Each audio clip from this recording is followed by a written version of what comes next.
Hello, and welcome back. I'm your host, Tim, and this week I'm riding in on a blue Mustang named Blucifer. Joining me this week as my co-host is Derek, who's sitting in the corner rocking back and forth, muttering about the end of the world after seeing art from today's topic. Hey, have you seen some of that shit?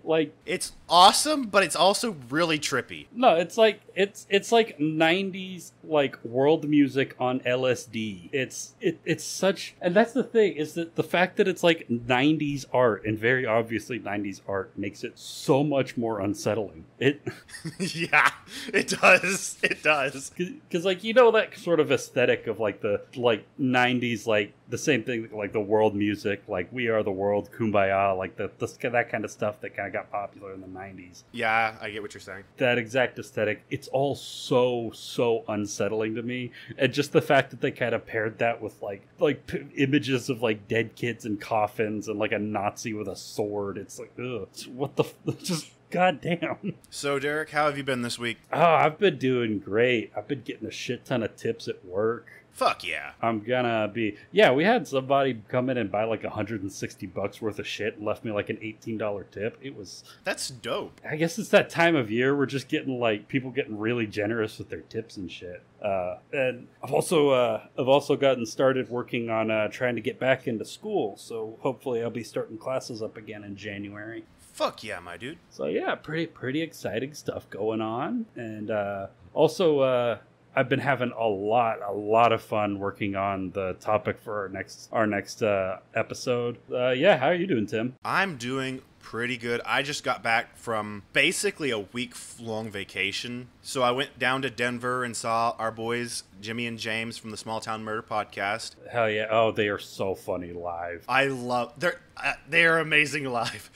I'm so glad you took me to that show. That was such a... I honestly, with the way that night went, I couldn't imagine it had gone any better if I took anyone else, so I'm glad I took you. A concert on Wednesday, seeing Motionless in White at the Criterion? I don't know how to pronounce that theater. It's in OKC. I've been doing good. I've only worked 2 days since I got back from Denver, not Dallas. Freudian slip there. So, Tim, what are we drinking tonight? So this week, me and Derek actually teamed up on accident, but on purpose, accidentally on purpose.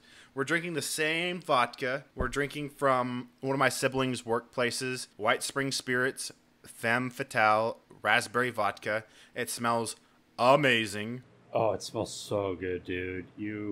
And it's actually a grape vodka. Grape vodka. Yeah. I forgot about that too. Yeah. Oh man. So I was told you can only really taste the raspberries is what I'm told. Yeah. Oh man, this stuff is gonna be so refreshing. Oh yeah. Then for my beer, this week I'm drinking from Bishop Cider Crackberry. It's a cranberry blackberry beer / cider. It's actually, holy crap, that was higher than I was expecting. It's a 6%, Derek. Oh, shit. That is a great name for a craft beer, by the way. Crackberry. It is. It's from Bishop Cider in Dallas, Texas. So it's a not local, but still nearby brewery. So what are you drinking, Derek? Oh, what am I drinking? Like you said, I got that Femme Fatale raspberry vodka. And for my beer, excuse me. I got some, you came by my place and dropped off a bunch of stuff, which I very much appreciate. A bunch of stuff? I got some of that, what is it? Yeah, Iron Monk Orange Creamsicle, 4.8%, it's a 16-ounce can. I get why you're disappointed about it, because you can kind of sort of vaguely smell the citrus with just inhaling it, but when you actually take a sip, it's just slightly sweet beer. It doesn't even taste like orange or anything. So, Derek, are you ready to get into this week's topic? Oh, very much, yes. I'm ready to get into this topic. Speaking of Denver, by the way. Yes, speaking of Denver. This week we're going to talk about DIA, or the Denver International Airport. Before we get into our rules, I'm going to kind of break down how this episode is going to work. It's a little bit different. One, we're talking about conspiracies, multiple. But we think that there's enough mystery here for it to count, because there's definitely some shit up with the Denver International Airport, but we're just not really sure what's real, what's not. Again, it's up to interpretation. There's a lot of weird shit that happens. So so this week's rules are: Rule 1, If we don't believe the conspiracy once we get done, we're going to take a sip. Rule number 2, if we think the conspiracy might be on the right track, kind of, sort of, we take 3 sips. And then rule 3, if we think there is something there with the conspiracy, but maybe they're looking in the wrong area, or like there's something we need to look at in this area that this conspiracy is looking at, but we think the conspiracy itself is kind of bogus, we're going to... What, Derek? We are going to take a shot. Speaking of a shot... before we do our shot, Derek, just remember, this week when we go into each conspiracy, we're going to take a shot going in, and then we might be taking a shot coming out if we think there's something there. But we're going to take several shots this week, because it might be a little bit of a shorter episode. It might not. We're going to see how it goes. I'm very excited to take these shots, too. Me too. Kampai. Prost. Alrighty, Derek. So this week, I'm going to give us a little bit of insight into the Denver International Airport in case no one's been to Denver or whatever. So the Denver International Airport is locally known as DIA. It's an airport here in the U.S., obviously, and it's about 33,531 acres, which equates to 52.4 square miles. Or for our friends who use the proper measuring system, because, you know, we're ass backwards, it's 35.7 squared kilometers. Yeah, it's the largest airport by land size in the Western Hemisphere and the second largest on the planet. It talks about the runways, but I don't know anything about that. It is the longest public use runway in North America and the 7th longest on Earth. Yeah, it's a big fuck off airport because it's smack in the middle of nowhere, and it has to be a really good stopping point for planes that are trying to get across the entire landmass of North America. So the Denver International Airport opened on February 28th, 1955, 28 years ago. And it's had some controversy around it. It took a while to open. I'm trying to find the area that was talking about that, because I think it was so they were looking all the way back in the 80s for where to build this, and then they broke ground on 89, and then they actually switched mayors during it, which is probably really crazy to have to change mayors in the middle of that. And then construction got pushed back by 3 months, from December of 93 to March of 94. You know, there was actually a strike, which is kind of relevant right now. Not gonna lie. And the big theme throughout Denver International Airport is things got delayed as fuck. A lot of stuff got delayed. Is there anything else on the background you want to get into before we go in here? Because I didn't really have too much planned for this. No, just it's an enormous airport, so it was going to take a really long time. It's in an area of the country that is extremely mountainous, and you kind of have to level things off in order for it to work well with tarmacs and runways. So it was always going to take a while. Oh yeah, that part was understood. Yeah, it was always going to involve a lot of geoscaping, but even for the amount of work that they did. But again, one of the largest airports on the planet. Even for that, it took...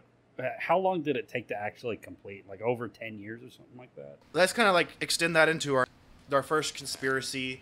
This is going to be a little bit of summarization of actually a couple different ones, but not really. So let's go ahead and get our shot ready. Kampai. Both. So the first one is kind of a bunch of different ones that I'm going to combine into one. I'm going to summarize it as the over budget conspiracies. DIA went over budget and was behind schedule by 16 months. It went $2 billion over budget, Derek. Yeah. And that's at 90s money. Which is today, and 2021 is where the estimate I've got is updated. It's probably maybe 3.4 if we're going to guess, if it 3.3 billion today or 3.4 Maybe if we're going to estimate how much inflation did, but I don't know if we can do that exactly or not. But like, whatever. There's a couple conspiracies running around this. We're going to have a little bit more back and forth than normal in this episode. I think I mentioned that. But the first one is there was a lot more construction than theoretically should have been underground. Yes, there's a lot of underground stuff, but even for that, they claim that there was a building constructed before all the underground construction started, and they buried it, is one of the claims. Yeah, I remember hearing, like, reading a lot about that.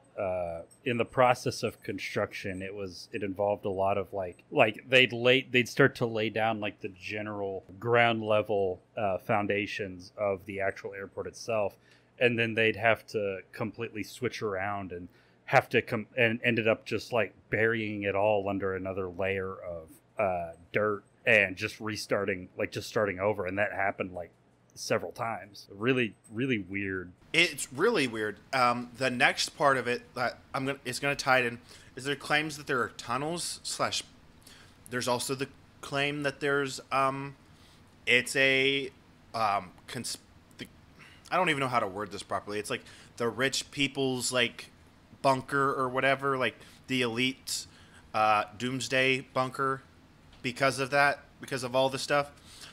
I am not too sure I believe that, just because it feels like after all the media it's gotten, it wouldn't be a good idea, even if that was the intention. Yeah, so this is where it's getting into like where there could possibly, because I want to put it out there right now. I don't believe any of this shit. I don't think any of these conspiracies are true. But I will say where I think there might maybe be a level of something more that isn't really public about it, possibly, that I don't really have evidence for.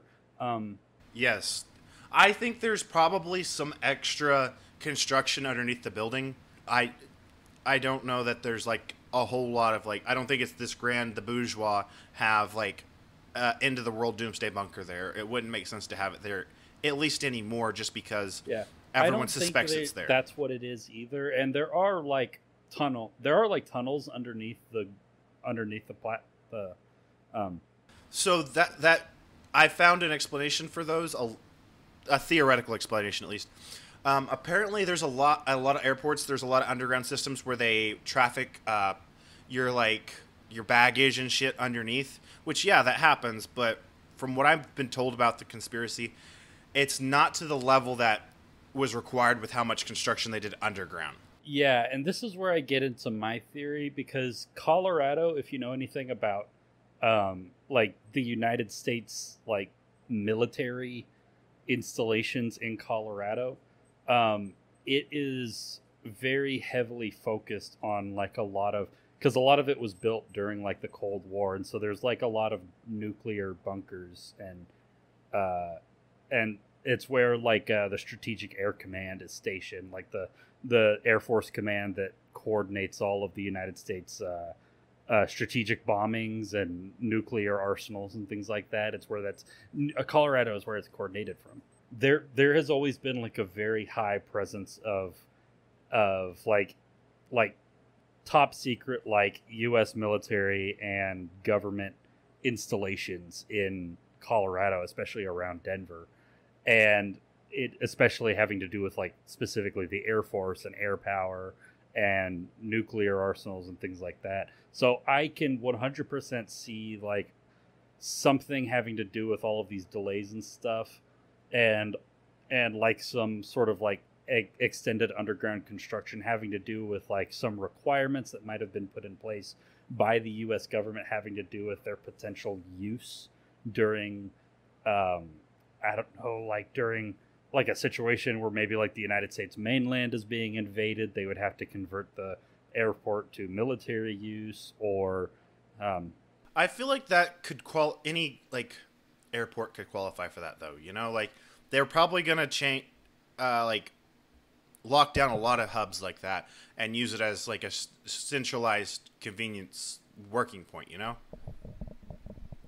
Yeah, but Colorado is specifically a very desirable strategic location for those kinds of installations, because it is so geographically isolated, relatively speaking, to the rest of the country. And because it's so central, it's really far away from any coast or from any border. So What you're saying is it's super landlocked? yeah, basically super landlocked, and it's also up in the mountains. So it's a very important strategic point for like a nerve, for like an emergency nerve center and command post in events of like national crisis. That makes a lot of sense, not gonna lie. Yeah, so I could see that playing some role in the what was going on with the building of the airport, because I have a really hard time imagining that the DoD wouldn't have some input into what would be going on with the construction of this airport, considering it would be the largest airstrip in one of the most strategically important locations in the country, specifically pertaining to Air Force capabilities. So but beyond that, no clue. I have no evidence for it. That's just what my idea.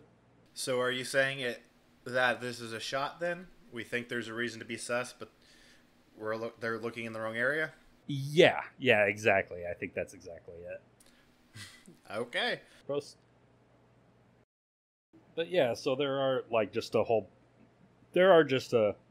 that we know of for sure, there are just a shit ton of tunnels under the facility, but they're mostly just used for like baggage transfer and like you can actually, like if you're in the airport, you can actually see the entrances to these tunnels because the employees of the people who work at the airport use them all the time. And you can, like, when you're passing through the hallways, you can see like the escalators that go down into these tunnels. And, but whether that's all that's there or if there's other stuff, there might even be because it's started being planned. Like they broke ground, and you said what, 89? No, they broke. Yeah, 89.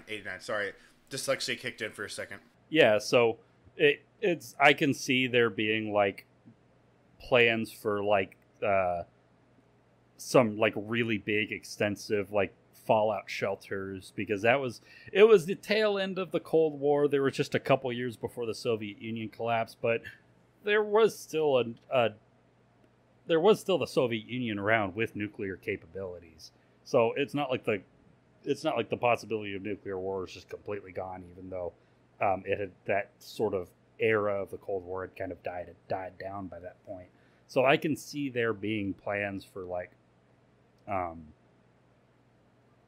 for that kind of thing, and then a lot of those reworks and like changes to plans might have been caused because they were coinciding with the change in like the global political situation, that being the fall of the USSR and the fall of the Iron Curtain and the lifting of Cold War like nuclear tensions. So I'm wondering if that sort of contributed to all of the changes in the plans for the construction.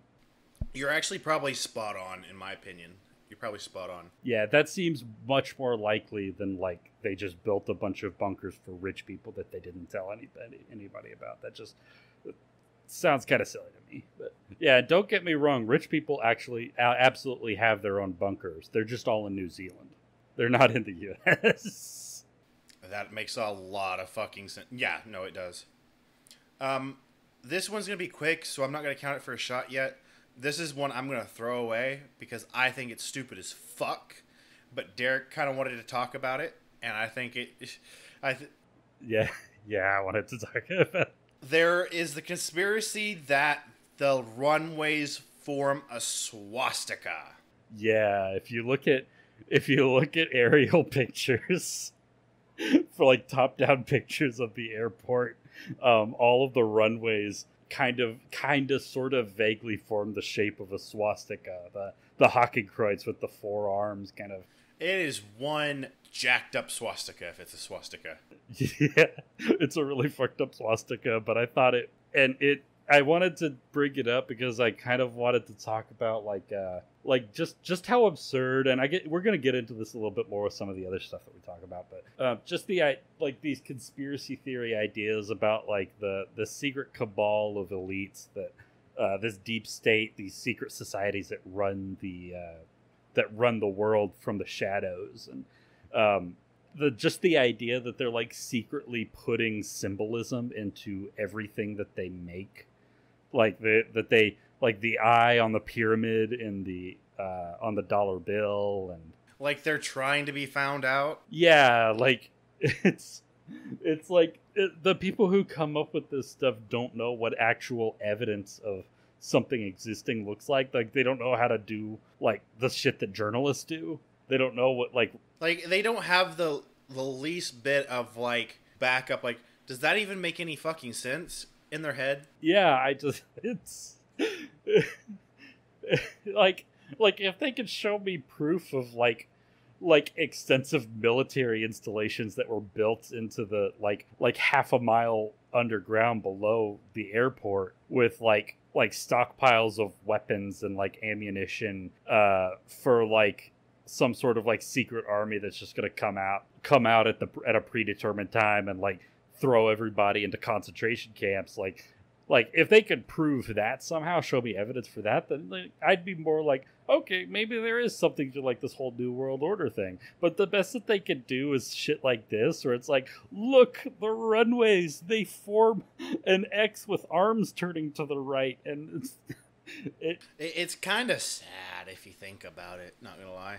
yeah, these people think that we live in like real life, like what's that movie with Nicolas Cage where he steals the Declaration? National Treasure. I love those movies, but they are not realistic. I love those movies because I get to turn my brain off. That's how I watch most movies. I wouldn't say all, but most movies. Like when I'm watching Godzilla v Kong, I'm not thinking hard about the realistic standards of that shit. Well, I want to watch big dumb lizard fight big dumb monkey.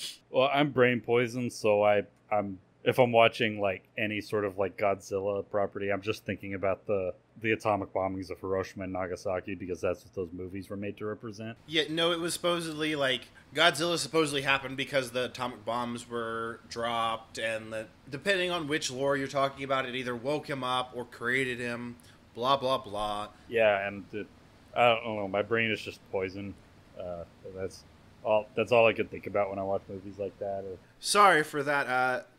Quick jump away. We kind of got derailed with a side discussion and we didn't know where we were at. So we're just going to go on to the next topic. And the next topic is going to be art. So this is 2 general conspiracies. Let's get our shots ready, Derek. Prost. Kampai. So I've got 2 main topics with the art conspiracies. The first one is kind of quick. And I actually kind of believe it. Not because I fully believe in the supernatural. I just believe there's shit we can't explain. And I feel like curses probably fall underneath that. It is the horse I mentioned earlier, blucifer, which is a statue that is outside of DIA. And it is a blue horse statue of a Mustang. And it's made out of fiberglass. It's actually 9,000 pounds, so 4.5 tons. That's fucking massive. It's a big fuck off statue. Also, I've seen pictures of it. It is creepy as fuck. So the artist who made it, and the reason why it's considered cursed, not just because of its looks, is because it killed the artist who was making it. It impaled him, from what I remember. The head broke off and severed an artery in his leg, and so it's believed to be cursed. And this is more speculation, bullshit, whatever. Its eyes glowing represent the 4 horsemen of the apocalypse. I know that one's not true because the artist himself said what the eyes represent. And he made the eyes glow because it was in honor of his father who owned a neon light shop in Mexico. Yeah, that's why I said it was bullshit, but like it's a creepy ass statue. Yeah, I'm gonna get it. It's 32 feet tall. I missed that part, but it's 32 feet tall. Yeah, and I'm also respect to the original artist, Luis Jimenez. Sorry, I'm not great with Hispanic names. Luis Jimenez. It's amazing looking statue, but it's still creepy. Yeah, it's a fantastically made statue. Under different circumstances, it would be a very beautiful piece. The thing is, though, something I guess because I know you don't follow college football, but I do to some extent. all I can think of when I see that statue is like if Satan went to a Boise State football game. That's all I can think of. I would believe it's cursed if more people had died to it since it'd been installed. But right now, I don't really believe it's cursed, personally. Yeah. I can't say one death is a curse, you know? Yeah, and I'm going to get into this a little more when we talk about the murals, but I think the reason...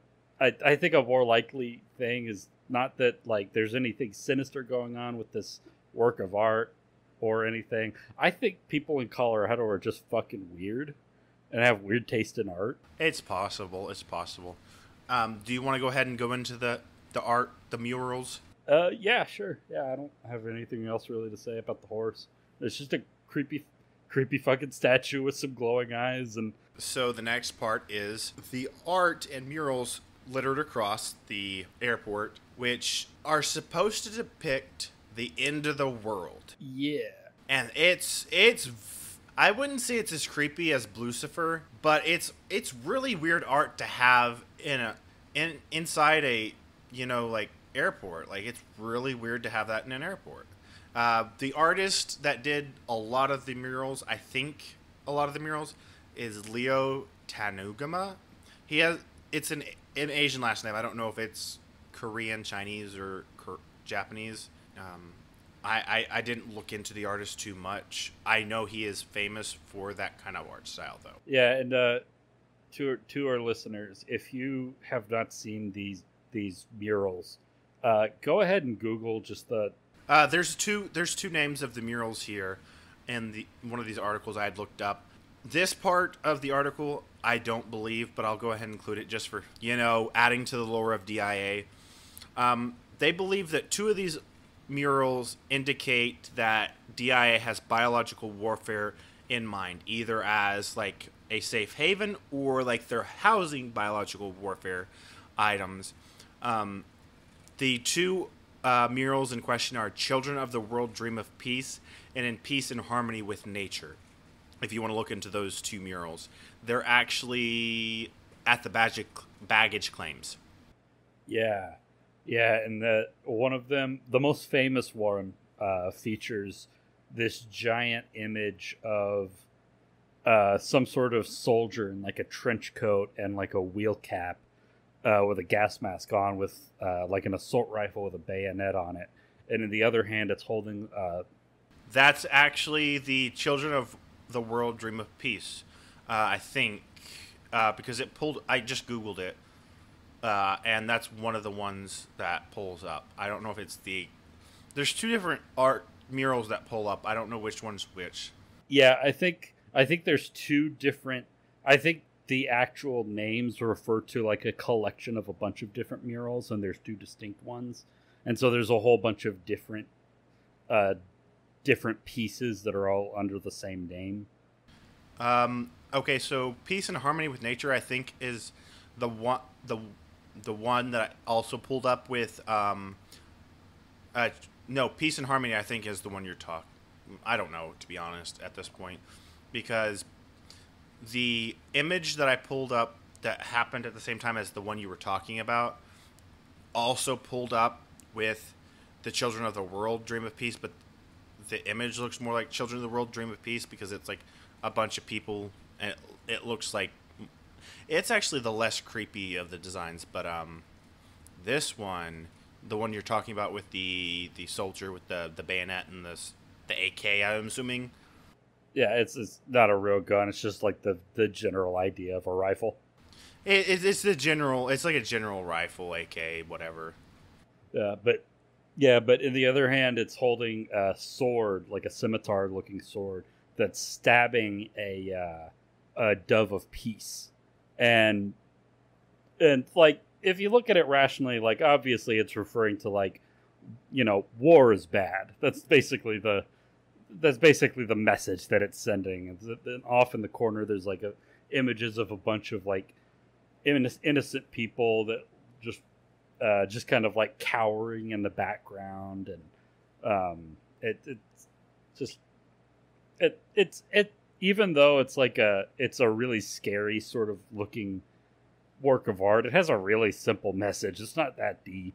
So I did a tiny bits of research, not a big deep around on it, but supposedly his art is within DIA is supposed to be like apocalyptian / post-apocalyptian, where we're being more in tune with the earth. Yeah, and what? That's what's supposed to be the general feel. Sorry for interrupting you, Derek, but like it's supposed to be like, hey, we're working more with the earth than we did after the end of the world. Yeah, and like I said in the opening, that makes a lot of sense with sort of like the progressive liberal sort of end of history feel good types of art that were becoming kind of popular in the mainstream during the 90s, because the Cold War had just ended. We hadn't gotten to 9/11 yet. We had this period where we were in, it seemed like all of the big bad monsters of human history had been defeated, and we would just go off riding into the sunset of history, and everything would be all right for forever. That's the idea a lot of people like. The real famous term that people use for that sort of period came from a guy who wrote a book called The End of History. That's the term that people use for that. It's the end of history. Just where like we have liberal democracy and we have like this global capitalist economic system that provides good and plenty for all people, and we as a species have finally got it right, and all we have left to do is just eliminate these final ills and wrongs that we have left, and that being war and pollution. Those were the new big bads. Instead of having big bad ideologies like fascism or communism, all we have left to deal with is just these things of human nature and of human civilization that and once we take care of that, like we're off to the races. We can live in utopia. That was that was an idea that a lot of people had at the time, and that's kind of what I see kind of coming through with this artwork. Is that's the general idea that inspired it. And so there wasn't really a direct conspiracy related to the artwork, other than the one that said the bioweapons or whatever. But like the artwork just adds to the totality, in my opinion, of something being up with DIA. So we're gonna go ahead and count blucifer as our conspiracy, whether we agree on it or not. I don't think it's cursed. What about you, Derek? No, it's a giant statue. There was one accident that happened to kill the guy who was making the work of art, and then they installed it and everything was fine. I would believe that like the Dark Knight, the movie The Dark Knight, is more cursed than the statue. That I don't think is. Have you ever heard that before? The movie The Dark Knight, because so many people involved with producing the movie died either during production or immediately after production that people say that movie is cursed. I had legitimately never heard of that. I knew about the Aurora, Colorado shooting with, was it The Dark Knight or was it Dark Knight Rises? Yeah, it was The Dark Knight. It was the Colorado shooting that kind of brought it into the that idea into the mainstream. But even during production, like a whole bunch of, I think one of like the assistant producers died. A whole bunch of staff, like cameramen and sound guys, ended up dying during production. Like a couple stuntmen, and then like immediately after the movie was done, the guy who played the Joker, Heath Ledger, he died of an overdose. Pour one out for our boy Heath Ledger. Pour one out for our boy Heath Ledger. You want to take a shot for Heath Ledger? I was going to take a sip because we're already like 3 or... Yeah, we are a lot of shots in. We're like 4 or 5 shots deep, actually. Hey, neither of us have to work tomorrow. You're right. So you know what? Heath Ledger does deserve a shot, Derek. Hey, Prost. Kampai. Pouring out for my boy Heath. But anyways, complete derailment. But yeah, I would believe that the Dark Knight is cursed before I believe that that horse is cursed. I honestly, same. I don't really buy, like, I'm not gonna lie, the horse is really, really creepy, but cursed is a stretch. Yeah, it's a creepy statue, but it's just a weird, quirky piece of art, which, in Colorado is not a weird thing. A quirky, weird, creepy piece of art is par for the course for the city of Denver. So, how about the murals? I don't think there's any bioweapons related. Like, if anything, we're harkening back to our theory where it may be a, like, military standpoint thing. I doubt there's anything housed within it, biological weapons wise. Just because, like, Yeah. I feel like the CDC is a better place for them to have housed shit like that. Unless we're, like, really looking into the weeds of the tunnel system and assume they have a whole bio lab down there, I don't realistically see anything on the murals. Do the murals add, like, an ambiance or whatever? Maybe it's a building brick, like they intentionally made it creepy to deter from other things, possibly. But them and themselves having, like, some kind of reason, no. I think they're more of a distraction, if anything. Yeah. I just had a really dumb thought. If they ever made a Fallout game set in Denver, you gotta start at DIA as your bunker. Oh yeah, whatever mission takes you to DIA is gonna be fucking phenomenal. Oh my god, that's gonna be such a... No, you have to start at DIA. That's where your Fallout is. That's where your shelter is. I don't think the vault should start at DIA. I think it should start somewhere else. I think that the ending should be at DIA because I think it should be the creepiest, most unsettling level that gets set at DIA. But anyways, it's not related to anything. But yeah, I think we're about to get into the last one I'm wanting to do, which is going to get into your Illuminati discussion. Are there any conspiracies that I haven't brought up to this point that you want to mention real quick, Derek? I mean, other than the Freemason plaque. That's what I'm about to talk about. That's the only other one I can think of off the top of my head. So let's go ahead and take our shot. Kampai. Prost.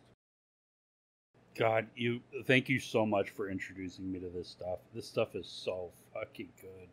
And you know what? You wouldn't have got this shit ever in your entire life unless you went to New York. So, our next conspiracy, we already took our shot for. I am going to, like, wrap up a lot of conspiracies into this one, but not really a lot as much as, like, the tunnels was. The general idea is DIA was built by a secret organization. And there's a couple different theories on who that was.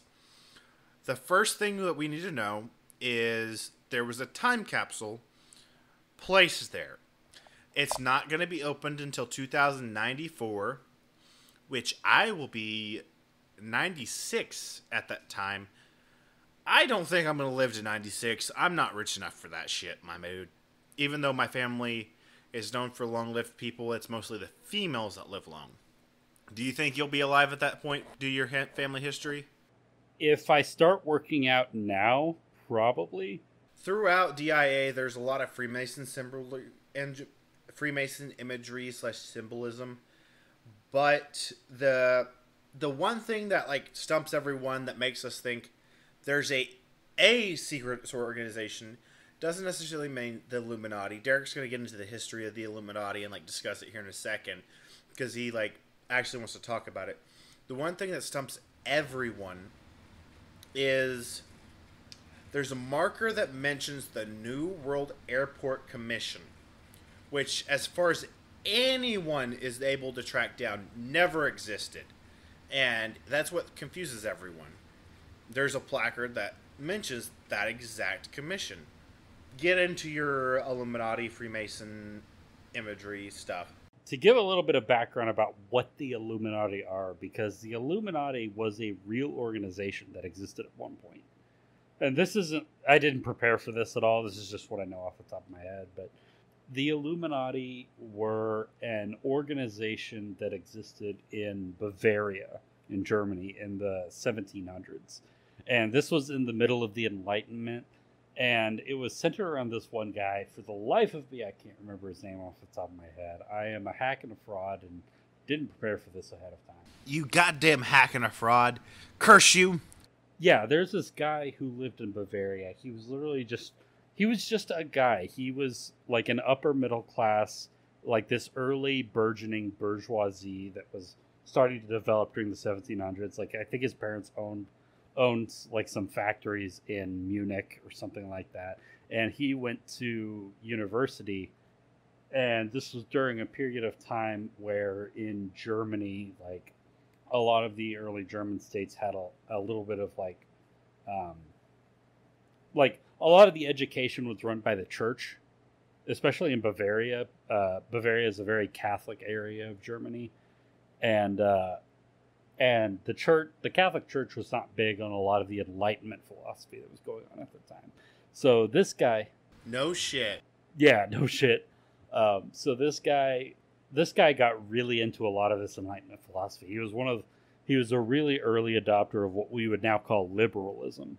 The idea that, like, the ideas that basically run our world today, like representative democracy. The idea that a government is responsive to its people, like free market economics, all that shit. And he was constantly frustrated by the fact that when he was in university, he wasn't able to read any of the shit that he wanted to read legally because it was all banned by the church. And if it's banned by the church, then it's de facto illegal if you happen to live under a king or a duke or a lord that that was Catholic, because, you know, what the Pope says goes. So frustrated by this, he decided to he started like this underground book club, basically, where a bunch of people would get together and like read like Enlightenment philosophy and all these books and stuff. And over time, he kind of got the idea, because at the time, like, a lot of liberals like him were really big into secret societies. Like, a lot of the early liberal, like, revolutionary organizations were kind of structured as like secret societies. Like in Italy, you had the Condottieri. In what would become the United States and the English colonies in America, you had the Sons of Liberty who were structured the same way. And so his thing that he started in Germany, it was essentially like a book club mixed with like a revolutionary organization, was the Illuminati. He called it the Illuminati, and it was structured. It was different from a lot of other secret societies in that he made it very esoteric. So it had like these sort of, it was kind of structured as like a fraternal brotherhood where you had to like accomplish like these specific tasks in order to move up the ranks, and you were sworn to secrecy. You couldn't tell people about like what was going on outside of the organization. And it's really funny to read about, because you read about all of these recruits. They join because they think they're joining like this organization that knows like some secret deep truth about the world.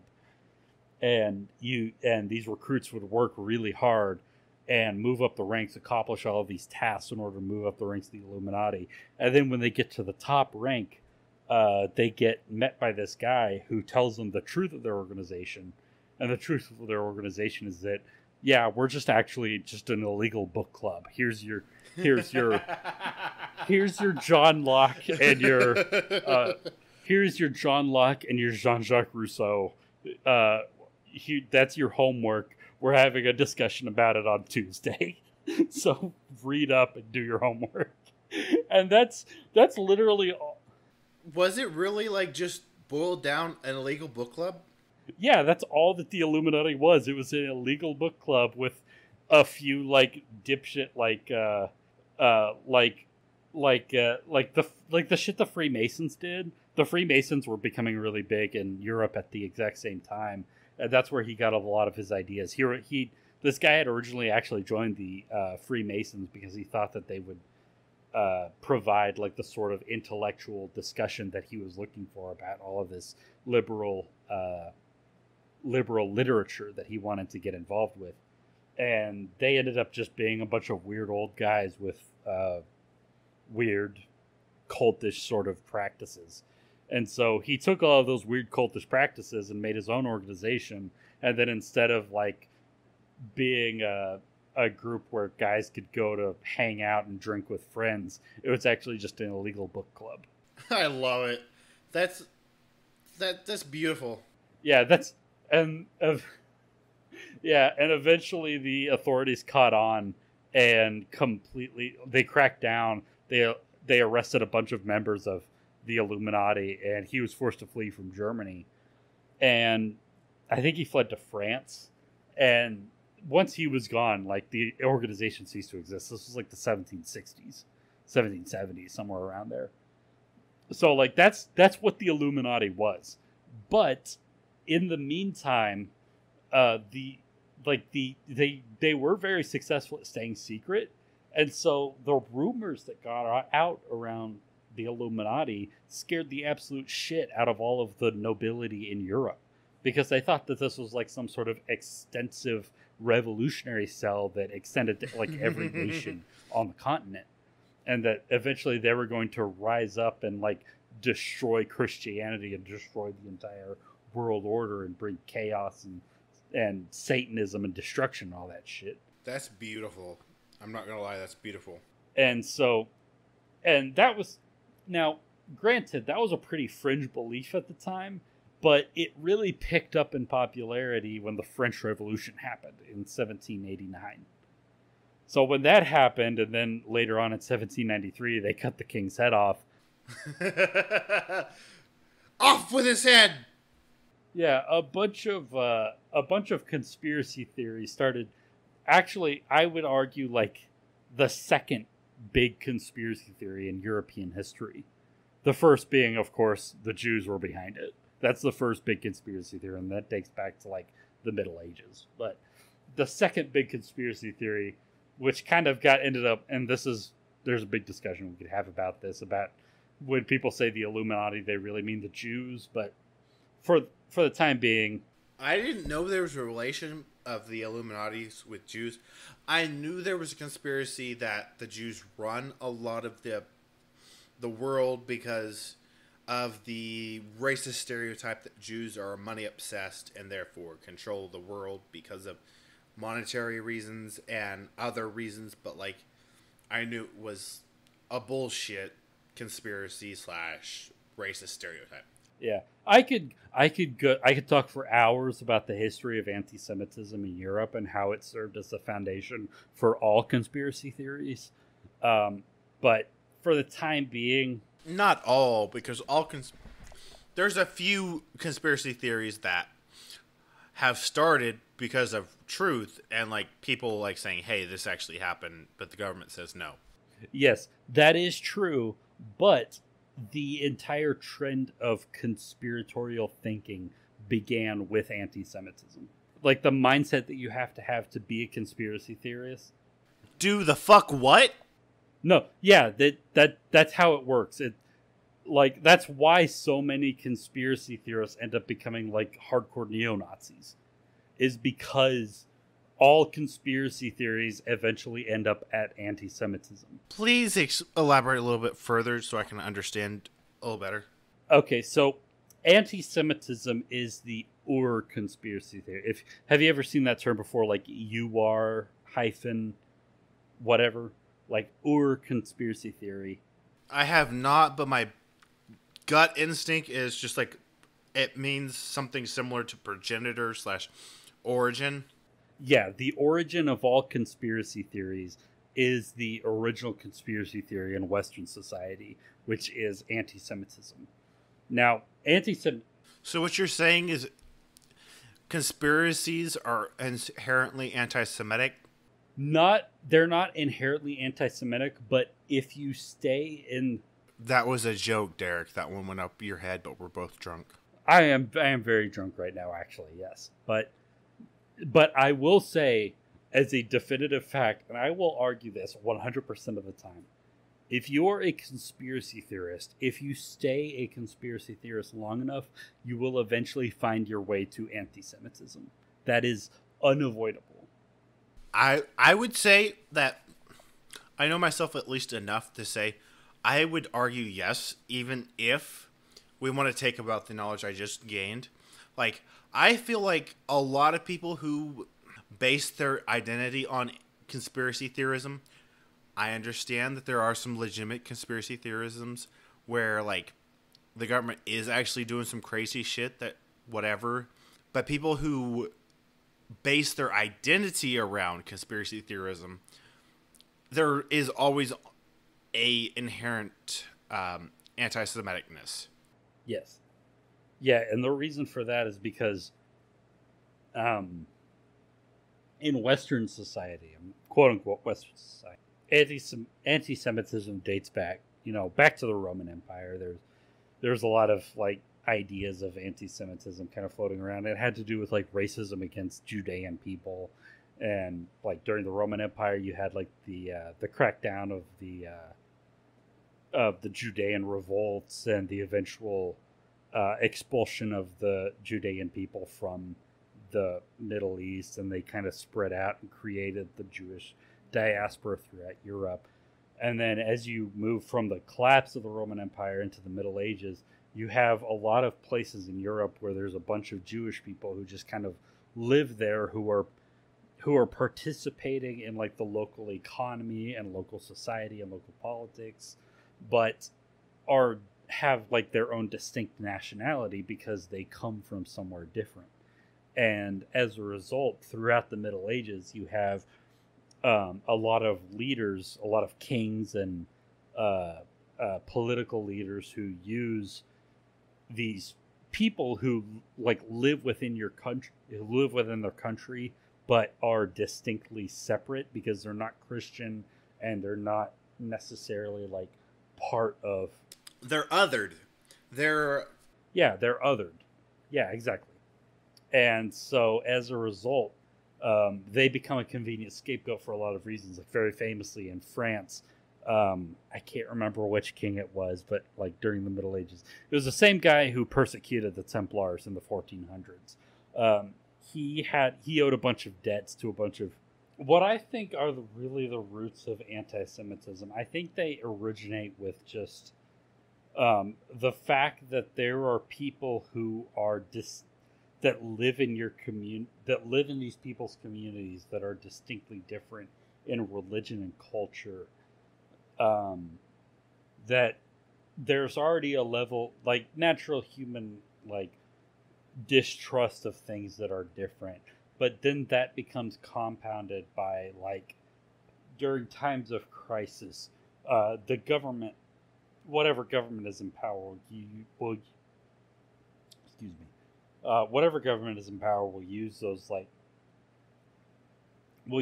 those people who are considered, like, outsiders as scapegoats for whatever happened. Like, I feel like the base root of anti-Semitism is finding a scapegoat and using race as a reason, and it's bullshit. Yeah, that is exactly it. But just because those ideas that originated with just, kings that didn't want to pay off, like, a debt that they owed to, like, a Jewish bank or something, and so to keep from, like, paying back a debt, they would just expel all of the Jews from their country. I feel like it's a little bit more basic than that. Yes, that's the more complicated version, but I feel like the baseline of anti-Semitism is like, hey, I did this thing, but I can't prove it, or, like, I am wrong, but I can put this distrust of this group of people who aren't really my equal in my society as my scapegoat, and I can just, like, say fuck you and not get in trouble. I feel like that was the baseline. I feel like it wasn't even like a point of hate originally. Like, yes, it has become that, but it was more like a, hey, I know I'm not correct, but I can make my people think I am because I can blame this other group for my troubles. Yeah, exactly. And that's the thing. It's taking the natural distrust that human beings and those sorts of societies have for outsiders and leveraging it to justify away problems that the government personally is having, and using them as a scapegoat for problems that are happening within their polity, their nation, whatever. And we could get into a long, long discussion if we got into January 6th. But do you have anything left on the Illuminati slash the Freemasons before we call it a night? Yeah, I'll make it real quick. So so yeah, when so as you get into it transition from the medieval period into modernism, you get stuff like the Enlightenment. Um, you get all of these new ideas coming in. I feel, I feel like dividing into the eras like you are is a little bit more than our layman would, because your average person doesn't give a shit about like the Enlightenment period or whatever. The people we're really getting with conspiracies. We're getting to the root of anti-Semitism, even though that was not my intention with the start of this episode. But I feel like we've really gotten there. Where do you want to put that? Yeah, I'm just trying to explain like the roots of the idea of conspiracism in Western society and the role that Illuminati specifically and secret societies generally kind of play into those conspiratorial ideas. Quick question on our last topic: Did we do our? Do we believe it or not? Because I don't think we did. I don't. It was secret societies. Do you think some? It doesn't matter if you think it's the Freemasons. Do you think it was the Illuminati or the New World Airport Society? I think it was. I'm not looking at it directly, but whatever. The. Do you think there's something there? Yes, it was the New World Commission, New World Airport Commission. Do you think there's something behind that? Do you think it was our? There's nothing there.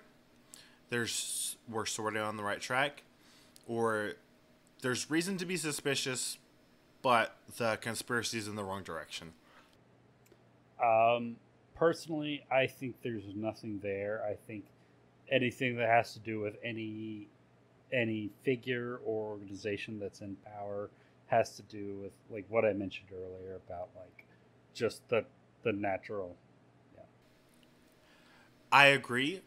I feel like I feel like a lot of people who are ascribing an organization to stuff are really thinking too hard about it, because right now we're in a capitalistic society, and capitalism, even if you want to look past a lot of stuff in capitalism that's the issue, it's a lot of robbing Peter to pay Paul. And even if it looks in retrospect really suspicious, it's not really there, and we don't really, they're not really caring about the future. That's what makes me not really believe there's anything there, because within our society we don't really prioritize the future. We focus on the here and now, which is stupid, and we should work more towards the future as someone who cares about the planet, as someone who cares about society as a whole, as individuals, like as someone who thinks that we shouldn't worry about financial gain on every little instances. I don't see it really playing out as there's some secret society that built DIA.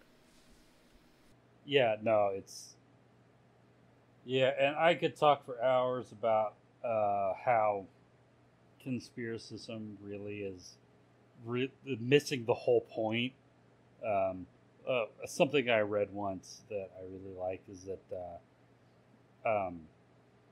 conspiracy theories are based on the idea that the people who are in charge are secretly evil, rather than the reality that they're evil out in the open. So let me mini tangent, not really a tangent. I don't feel like people hide their darker sides as much as people think they do. Like, a lot of people within a capitalistic society just throw their evil out there, and people just downplay how evil they are because they think, oh, this is capitalism, this is how you're supposed to act. No, we should care about each other more. Like, we should take care of each other more because it would benefit everyone in the long run better. Yeah, and that's something I think about a lot. Is the idea, just the fact that like conspiracy theories are so, for lack of a better word, individualistic. It's the idea that, yeah, it's the idea that things in society can't happen without somebody deliberately willing it to do so. Like, you can't just have these, like, the idea that when you get a huge shit ton of number of people all together in the same place, that things just kind of happen that are out of any single person's control. That's not something that conspiracy theorists can comprehend. If something happens, somebody had to have willed it into happening. And when in reality, like you create a society, a whole group of people all interacting with one another, it's gonna go in certain directions. And exactly, like, we act like every action that we take, or other individuals other than themselves, are solely within themselves and not tied to anything else and can't affect others. But, like, literally every action we take, even if it seems so small, causes a ripple effect or a butterfly effect. It's why the butterfly effect is such a big thing, because, like, the smallest action you take can actually have rippling circumstances within the timeline, even if you don't think about it at the time. But there has been a long debate, like over the last like 200 years in the field of history, over the idea of like a materialist understanding of history, that big that there are forces within history that kind of push people to make certain decisions or make that cause certain things to happen, versus like this sort of great man theory of history where everything that happens in human history is just predicated on the willpower and the decision making of individuals within that society. And I think that conspiracy theorism is just like the easy way out. The conspiracy theorism, like, a lot of the time, is looking for the simple / easy way of thinking about things, instead of like actually holding our government or our society or whoever is in charge at the time to a more critical thinking viewpoint. Yeah, it's basically the idea that anything that happens in society is caused by individual people, and that those individual people can be, like, once you get rid of them, then everything will be good and utopian and all of that idea. Whereas the opposite idea of, like, society is a machine that you build a certain way and it acts a certain way, and the only way to actually change things is by changing the way that the machine works. And I feel like the machine theory is more correct, not because I feel like humans are machines, but because people deviate to their standard of norms And, like, even myself, like, I'm not going to lie, I default, even when I consciously know something is wrong, I still feel like the thing I know is wrong is the right way to go about things. And if we are talking about society as a whole, I feel like the longer things go on in a certain way, the more they feel like it's the right way to go, so we assume it's the correct way things are supposed to go. And here's the thing, is that when you lay it out like that, like, most rational, normal thinking human beings are going to say, like, oh yeah, like the sort of materialist understanding of history. That's the more rational, reasonable way to understand history when you lay it out like that. The problem is that there's a lot of baggage that goes with that way of thinking, because the person, the actual guy who came up with that understanding of history was Karl Marx. You're not wrong. You're not wrong, Derek. And so the problem is that way of thinking is forever associated with a worldview that is endlessly demonized by the people who are in power. Okay, we're getting towards the end of our episode, so I think I already know where we both stand on this. But is there a secret society that planned the way DIA turned out? No.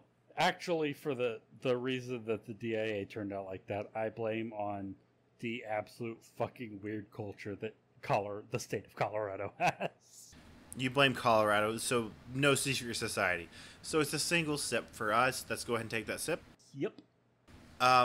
Before we get out of here for the night, you got any closing remarks on DIA? Do you think there's any suspiciousness going on in general there? All I have to say about DIA is I blame the hippies. That'd be a little too easy. Blaming the hippies for everything. You could blame the hippies for everything. Yeah, death to the hippies. Vote Nixon. What's the problem? Derek, that's a bad joke. Alright, anything else? Where can they find you then on social media? They can find me at Visigoth, the first I as a 1. On Twitter, at Visigoth, the first I as a 1, the O is a 0. Or whatever the fuck Twitter is called now. X. They can find me at Tim, a.k.a. Otis. And they can find the podcast on Facebook and Instagram at the Alexander Society Pod. And on Twitter at Alex Society Pod.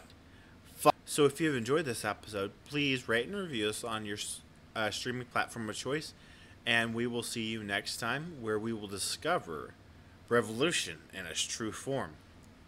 Bye!